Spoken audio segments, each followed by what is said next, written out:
ఇది చాలా సింపుల్ అన్నట్టు. యాక్చువల్గా కొండ గుర్తులు తెలంగాణలో ఎప్పుడు కొండ గుర్తులే ఉంటాయి.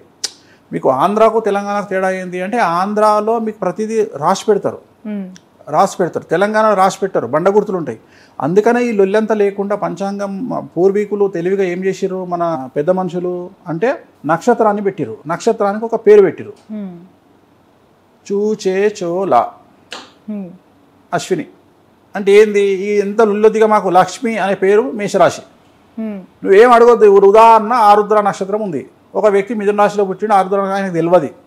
గుడికి పోయి పంతులు గారు అయ్యా మీ నక్షత్రం ఏంది అని పంతులు అడిగిండు అనుకో, నాకు తెలియదు సార్ అనే బదులు శివుడి నక్షత్రం అండి నాది, శివుడి నక్షత్రం అంటే ఆరుద్ర నక్షత్రం. ఓకే. రాముడి నక్షత్రం పునర్వసు నక్షత్రం దొరికిపోయింది, స్వాతి నక్షత్రం నరసింహస్వామి నక్షత్రం, వెంకటేశ్వర స్వామి నక్షత్రం శ్రవణ నక్షత్రం. అంటే పేర్లతోటి లేదు నాకు తెలియదు ఆ పేరు దేవేందర్ మీనరాశి, ఈజీ అన్నట్టు ఇవన్నీ. ఓకే. అంటే ఆ పేర్లు అందుకని జన్మనామం పెడతాం మేము. హున్నయ్య, డున్నయ్య, సో టేటో పాపి. ఉదాహరణ పీతాంబరుడు అని అంటారు జనరల్గా, అంటే ఉత్తరా నక్షత్రం 4వ పాదం కన్యారాశి. ఇవన్నీ మీరు చెప్పకుండా ఏం చేయాలి, నా జన్మనామం పీతాంబరుడు పంతులు గారు అనగానే పంతులు లెక్కేసుకుంటాడు. ఉత్తరా నక్షత్రం 4వ పాదం నీది కన్యారాశి, ఉత్తర నక్షత్రం 4వ పాదం. నువ్వు డైరెక్ట్గా ఎక్స్రే ఇచ్చినట్టే పంతులకు. ఓకే. పీతాంబరుడు అందుకనే జన్మనామం పెట్టాలి అంటారు మేము. అందుకనే పుట్టంగానే పంతులు దగ్గర పోయి చూపించుకొని జన్మనామం ఏం పెట్టమంటారు పంతులు, మనం చూసి చెప్తాం. ఇగో పలాని పీతాంబరుడు. ఉదాహరణ పా అనేటువంటి పేరుతో ఒక పేరు వచ్చి టేటో పాపి అంటే 3వ పాదము కన్యారాశి ఉత్తరా నక్షత్రము పా జన్మనామము అంటే పావని. ఓకే. సో మనం మొదలే చెప్తున్నాం జన్మనామం చెవులో చెప్పేటప్పుడు పేరు చెప్తారు కదా పిల్లలకు 21 నాడు పేరు చెప్పేటప్పుడు పావని అని పెట్టి అని ఇష్టం వచ్చిన పేరు పెట్టుకో. ఎవరైనా పంతులు అడిగినా ఏం చెప్పాలి, పావని జన్మనామం అండి అనగానే నువ్వు నక్షత్రం కూడా చెప్పాల్సిన పంతులే చెప్తాడు, టేటో పాపి ఉత్తరా కన్యారాశి అంటాడు. ఈజీ అన్నట్టు. అందుకనే శాస్త్రం ఇదంతా ఏర్పాటు చేసింది.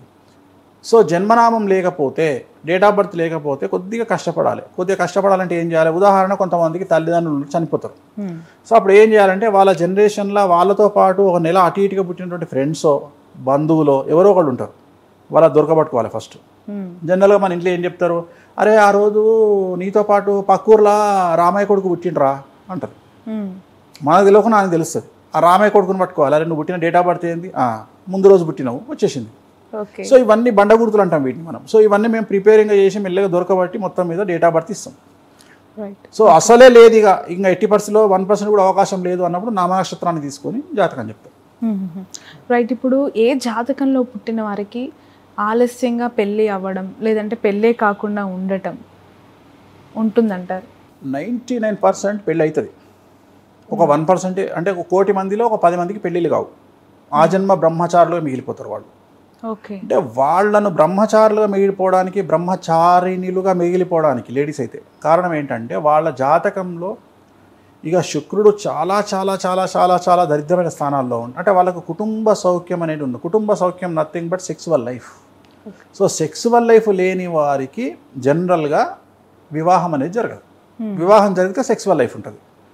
సరే కలియుగంలో ఉన్నాం, పెళ్లితో సంబంధం లేకుండా కూడా సెక్సువల్ లైఫ్ ఉంటుంది. ఎస్ ఉంటుంది, కానీ వీళ్ళకి అది ఉండదు.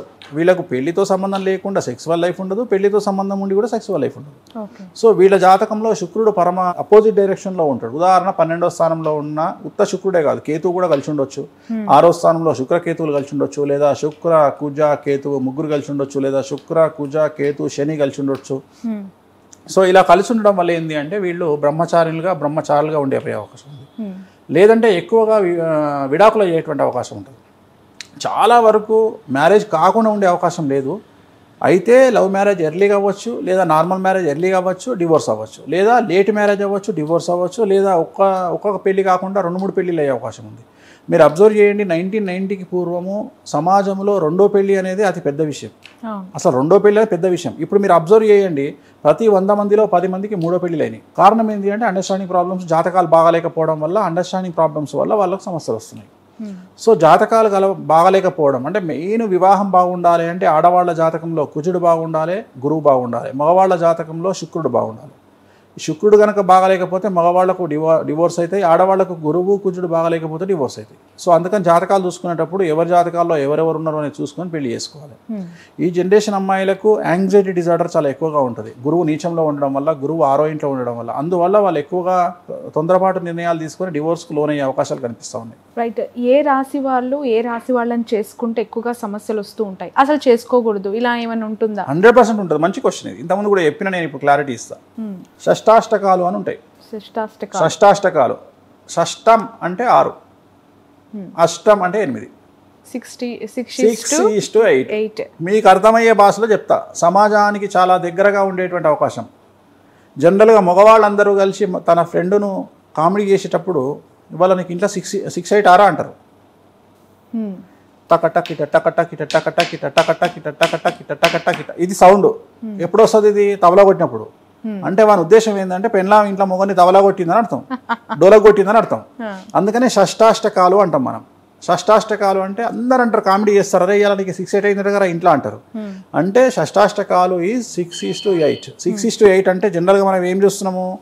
మనం జనరల్గా 6:8 తీసుకున్నప్పుడు ఒక రాశి నుండి ఇంకొక రాశికి 6 నుండి 8 ఉండు. ఉదాహరణ, ఇప్పుడు నువ్వు ఫోన్ చేసినావు, గురువుగారు మా తమ్ముడిది మేషరాశి అయింది అన్నప్పుడు మేషం, వృషభం, మిథునం, కర్కాటకం, సింహం, కన్య. కన్య ఎంత అయింది? 6 అయింది. తులా, వృశ్చికం ఎంత అయింది? 8 అయింది.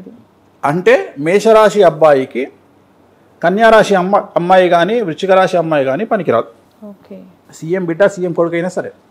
అంటే కక్కుడి తొద్దిగా, ఇక కక్కుడి తొద్దిగా అక్కడ. ఇక మా మేధావులు చెప్తారు కొంతమంది పంతులు, శుభ షష్టాష్టకాలు అంటారు. నాగుమ్మామ అంటేనే కాటేసేది. మంచి నాగుమ్మామ ఉంటాయా? విషయం అంటేనే తాగితే తెస్తారు. మంచి విషయాలు ఉంటాయా? నువ్వు తాగితే తెస్తావు అన్నప్పుడు కత్తి ఉంది, పొడుస్తా దిగుతుంది లోపలికి, దిగని కత్తులు కూడా ఉంటాయా? సో షష్టాష్టకాలు అంటేనే దరిద్రం.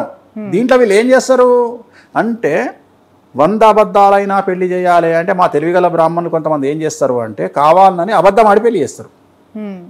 అంటే ఉదాహరణ శుభ షష్టాష్టకాలు ఎట్లయితే ఆయన పాలల్లో ఉప్పు వేస్తే విరిగిపోదా? సింపుల్ క్వశ్చన్, సింపుల్ ఆన్సర్, విరిగిపోతుంది. లేదు నేను టాటా ఉప్పు వేస్తా, అయోడైజ్డ్ ఉప్పు వేస్తా, లేదు సముద్రంలో అప్పుడే తయారైన ఉప్పు తీసుకొచ్చేస్తా. నువ్వు ఏ ఉప్పు వేసినా బిస్కెట్ అవుతుంది, పాలలో ఉప్పు వేస్తే విరిగిపోతాయి, అయిపోయింది. మామూలు కొంతమంది చెప్తుంటారు ఈ మధ్య నన్ను విమర్శిస్తూ, మన ఒక ఆయన పెట్టిండు, వేణుస్వామి షష్టాష్టకాలను పెళ్లి చేసుకోవద్దు అంటాడు, కానీ శుభ షష్టాష్టకాలు ఉంటాయి. నువ్వు శుభ షష్టాష్టకాలైనా ఏ షష్టాష్టకాలైనా నువ్వు పెళ్లి చేస్తే మళ్ళీ నా దగ్గరికి వస్తారు వాళ్ళు విడాకుల కోసం. లేకపోతే స్వామి మాకు విడాకులు అయితే తనకదస్తున్నాం, పలానా పంతులు వేసినా నేను బండబూతులు తెచ్చుకుంటారు. అది మళ్ళీ నీ పిల్లల మీద ఎఫెక్ట్ చూపిస్తుంది. సో షష్టాష్టకాలు నీకు చాలా ఈజీ. ఏ పంతుల దగ్గరికి మీరు ఎవ్వరు పోవాల్సిన పని లేదు. అమ్మాయిది రాశి అయింది, ఉదాహరణ అమ్మాయిది రేవతి మీన రాశి అయింది అనుకుందాం. రేవతి నక్షత్రం మీన రాశి అయింది. మీనం, మేషం, వృషభం, మిథునం, కర్కాటకం, సింహం. సింహం ఎంత అయింది? 6 అయింది. సింహం అయినాక కన్య, తుల 8. మీరే లెక్కేసుకోండి.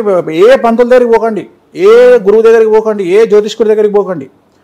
మీ అబ్బాయి రాశి నుండి అమ్మాయి రాశి లెక్క పెట్టండి, అమ్మాయి రాశి నుండి అబ్బాయి రాశి లెక్క పెట్టండి. 8 కానీ 6 కానీ వస్తే వదిలేసేయండి, అయిపోయింది, ఆన్సర్ వచ్చేసింది. ఇది మెయిన్గా, ఇది ఒకటే మెయిన్గా. మిగిలిన అన్నీ మీరు అనలైజ్ చేసుకోవచ్చు, పంతుల దగ్గరికి పోవచ్చు, మాట్లాడుకోవచ్చు. ఫస్ట్ ఇవి ఉంటే ఇంట్లోనే కథం పట్టండి. వీటి జోలికి పోదు, పంతుల దగ్గర కూడా పోవద్దు, పెళ్లి సూపులకు కూడా పోవద్దు. జస్ట్ ఈ రాశి కనిపించింది, రాశి నుండి 6, 8 ఉంటే డ్రాప్ అయిపోండి. ఇంక అంతే, మాట్లాడే ముచ్చటనే లేదు. ఇక వాడు సీఎం కొడుకు కానివ్వండి, వాళ్ళ దగ్గర 1000 కోట్లు ఉండనివ్వండి, డ్రాప్ అయిపోండి. ఎందుకంటే అనుభవించడానికి ఇద్దరు ఉండరు, వేస్ట్, వదిలేయండి, సింపుల్, ఇంకా అయిపోయింది. ఇక మిగిలిన వాటికి పంతుల దగ్గరికి పోయి జాతకాలు చూపించుకోండి. ఇంకా ఎనీథింగ్ ఎల్స్ ఏం లేదమ్మా, జూన్లో ఇస్తాం. జూన్ సుదీర్ఘంగా బాహుబలి లాంటి ఒక 3.5 గంటల ఇంటర్వ్యూ చేద్దాం. మళ్ళీ ఫుల్ ఫ్లెడ్జ్డ్ సినిమా బ్యాంగ్ తో Venuswamy with Shravani open talks ఆ రోజు ఉండబోతున్నాయా? So 70mm cinema I think అప్పుడు ఇంకెక్కువ ఇంకా ఐమాక్స్ స్క్రీన్ వస్తాం. IMAX screen. సరే కానీ జగన్ గారు గెలుస్తారా, ఓకే చంద్రబాబు గారు గెలుస్తారా? అందరికి మరొకసారి ఎన్ని సీట్లు వస్తాయి? అది కాదు, వేణుస్వామి గారు క్యూబ్ టీవీ ప్రేక్షకులకు అందరికీ కూడా క్రోధినామ సంవత్సర శుభాకాంక్షలు.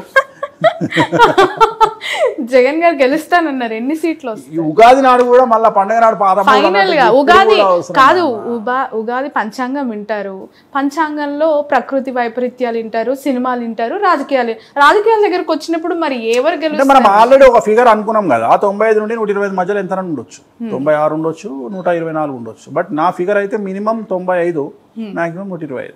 Right, thank you so much Venu Swamy గారు. ఓం నమో వెంకటేశాయ. Thank you so much. ఇది ఫుల్ ప్యాక్డ్ అప్ వేణుస్వామి గారు ఉగాది పంచాంగం with political and cinema predictions. మరొకసారి ధూమ్ తడాకాతో ఫుల్ ఫ్లెడ్జ్డ్ ఇంటర్వ్యూ ఇది. ఎందుకు అంటే అసలు వేణుస్వామి గారి మీడియా ఎంట్రీ, సినీ ఎంట్రీ అనేది ఈ ఉగాది పంచాంగంతోనే స్టార్ట్ అయింది. ఈ ఉగాది పంచాంగం ఆయన 2013లో ఐ థింక్ స్టార్ట్ చేశారు. అప్పటి నుంచి నిర్విరామంగా కొనసాగుతున్నారు. ఆయన ఇచ్చే ప్రిడిక్షన్స్ ఇప్పుడు కాదు, ఈ సోషల్ మీడియా ఇంత స్థాయిలో క్రేజ్ ఉన్నప్పుడు కాదు, 2013 నుంచి కూడా ఆయన ఇస్తూనే ఉన్నారు. సో ఇప్పుడు మరొకసారి మీ అందరి కోసం ఉగాది పంచాంగం ఆయన మాటల్లో వినిపించాను. That's all for now. 2024 సాధారణ ఎన్నికల రిజల్ట్ వచ్చిన తర్వాత మరొకసారి ఆయనతో ఇంటర్వ్యూ చేసి ఆ ఎపిసోడ్ని కూడా మీ అందరికీ అందిస్తాను. That's all.